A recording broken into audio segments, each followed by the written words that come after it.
hoy con nuestro nuevo video.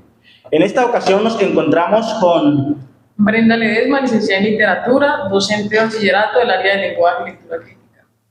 Y Álvaro Toro, licenciado en historia y docente en el área de ciencias sociales y cátedra de paz. En esta ocasión hablaremos un poco sobre el rol del maestro como agente de cambio, como agente transformador. Y quiero iniciar contándoles que hace poco me dio un video que grabó el ministro de Educación, el doctor Alejandro Gaviria, donde reconocía que en un grupo de 30 o 40 estudiantes, tan solo 5 en promedio estaban conectados con lo que era el estudio, que le encontraban un valor importante en el proceso de su formación, pero que esa otra gran mayoría no había entendido, no le encontraba un sentido a lo que es el estudio, que realmente no estaban conectados con su trayectoria o con su proceso académico. Adicional a eso, nos argumentaba el doctor Gaviria que el maestro de hoy en día se ha especializado en identificar este tipo de estudiante y que le apasiona trabajar con él. ¿Con cuál tipo de estudiante? Con aquellos que realmente los denominamos como los buenos estudiantes. Mientras me veía el video, me pensaba en el rol del maestro, entendiendo que maestro le llamaban al Todopoderoso en los inicios de la creación de la humanidad. Y nos cuenta la historia, que él se desempeñaba o se movilizaba con personas que presentaban algunas dificultades de salud física, pero también de convivencia. Entre eso nos habla de los leprosos, de los escónditos, de los violadores, de las prostitutas, entre muchos otros. Considero que eran las personas de ese momento que más necesitaban de esa orientación y de ese acompañamiento de aquel maestro. Cierto día hablaba con una compañera, la maestra Lina Marcela Corrales, quien es licenciada en filosofía, y llegábamos a la conclusión que las políticas educativas buscan generar oportunidades legítimas de progreso y prosperidad para los individuos, así como para un país, y que éstas las realizan dentro del marco del derecho inalienable que incluye a todos los seres humanos.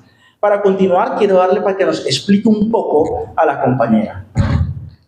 Ángel, sí, mira que es muy pertinente esa conclusión a la que llegas con la profe, porque precisamente va en concordancia con el objetivo que tiene el Ministerio de Educación Nacional, que es formar a mejores seres humanos, ¿sí? Seres humanos éticos, respetuosos de lo público, de lo privado, que además de esto sepan cumplir sus deberes, respetar los derechos de los otros y vivir en comunidad, y sobre todo una comunidad en paz. Y es ahí precisamente donde entra el rol del docente. Hoy en Colombia precisamente el rol del docente se transforma o es tan importante porque más que nunca hoy educar es un acto político. ¿Sí?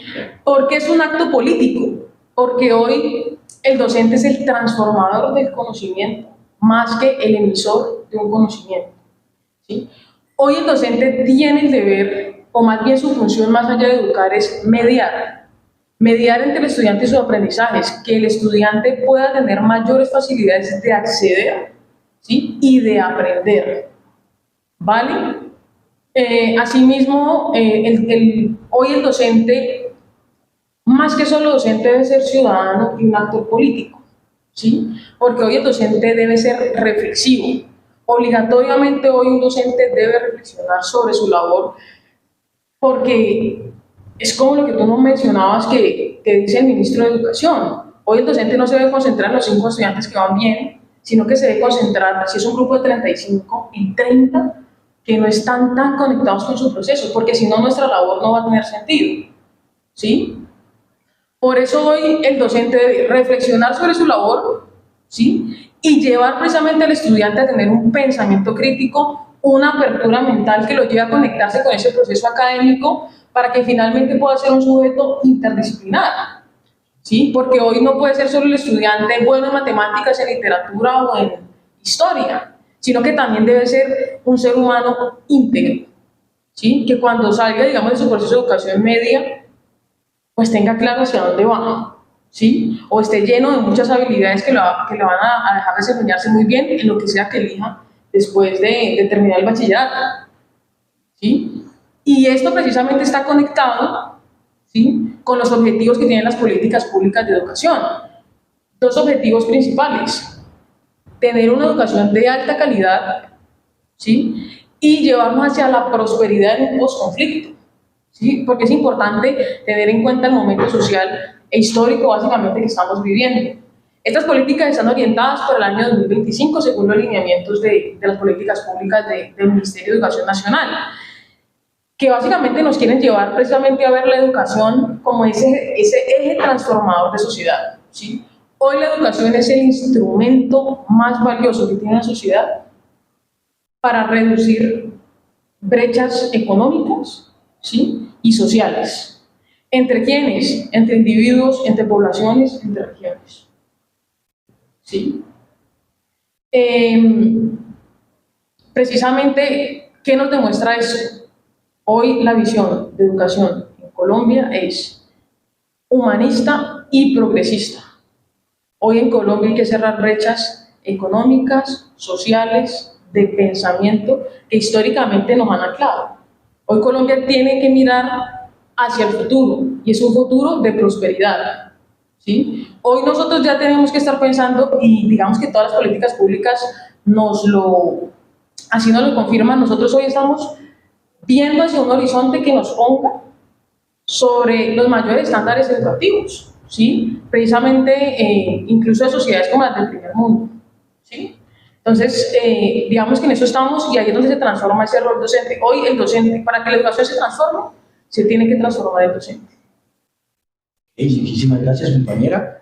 Y Álvaro, cuéntanos tú, ¿qué piensas de lo que estamos viendo? Bueno, Ángel, precisamente, digamos, para fortalecer lo que nos acaba de mencionar la profe Brenda, es fundamental replantearse el proceso académico como labor. ¿Cómo se hace esto? Contextualizando, digamos, los programas educativos con los diferentes entornos.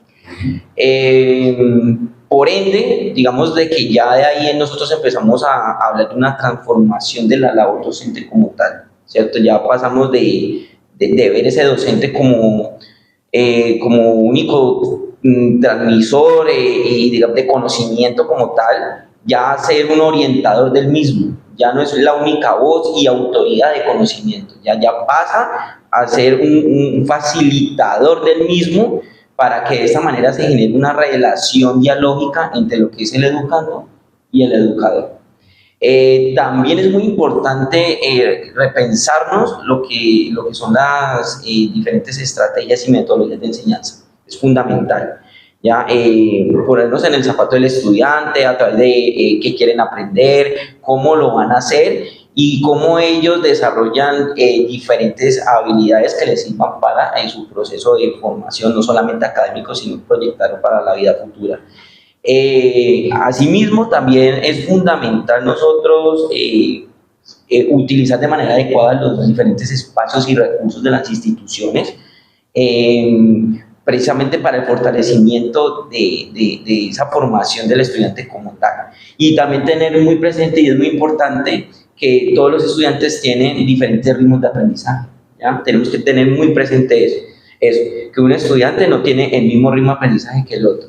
De tal manera que, pues, digamos, para concluir esta idea, básicamente el docente ya pasa de ser ese único transmisor de conocimiento como tal, que era el que tenía la palabra absoluta, ya a ser un transformador de vidas. ¿Ya? Yo creo que esa es la palabra fundamental, transformador de vidas y orientador en el proceso de enseñanza y aprendizaje.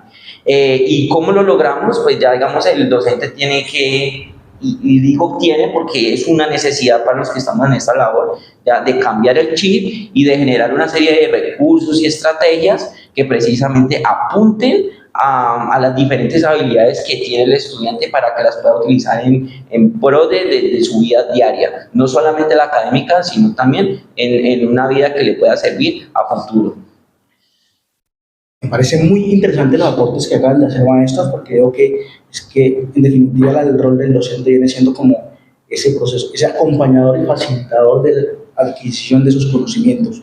Y finalmente, para ir cerrando este espacio, considero que el principal objetivo de esta propuesta es que podamos ayudar en la formación de seres integrales, personas que tengan principios, que tengan valores, que sean creativos, que sean competitivos, ¿sí? Que se empoderen de sus propios ideales, que defiendan sus posturas dentro del marco de la ley y del respeto, y que eso los lleve a ayudar a transformación de una sociedad, que lo lleve a empezar a construir un mundo totalmente diferente donde se valoren los derechos de los demás, incluyendo los propios. Y mi propuesta o la pregunta que se tiene el día de hoy es que nosotros como personas del campo de la educación nos cuestionemos y nos preguntemos realmente cuál es el valor agregado que estamos llevándole a esa mayoría de estudiantes que hoy no está conectado. ¿Qué es lo que usted hace para que esos chicos, esas chicas se conecten con lo que es el proyecto académico? Hay cosas que realmente no están enmarcadas en los lineamientos, no están establecidas en los libros ni en los escritos, pero que realmente son importantes, y es eso que nace desde lo más profundo de su ser. No es simplemente la rectoría, no es simplemente el conocimiento que compartes, sino cuando logras conectar emocionalmente a esa otra persona. ¿Qué nos dice la historia? ¿Qué nos dice lo que estamos empezando a reconocer? Que el conocimiento más efectivo es el que deja huellas, no es el que se transmite cabeza a cabeza, sino corazón a corazón. La invitación a que promovamos la movilidad de las emociones, que le generemos curiosidad a nuestros estudiantes para que se logren conectar y darle un sentido a lo que es la educación. Para terminar, quiero decirte que no olvides que tú tienes el control.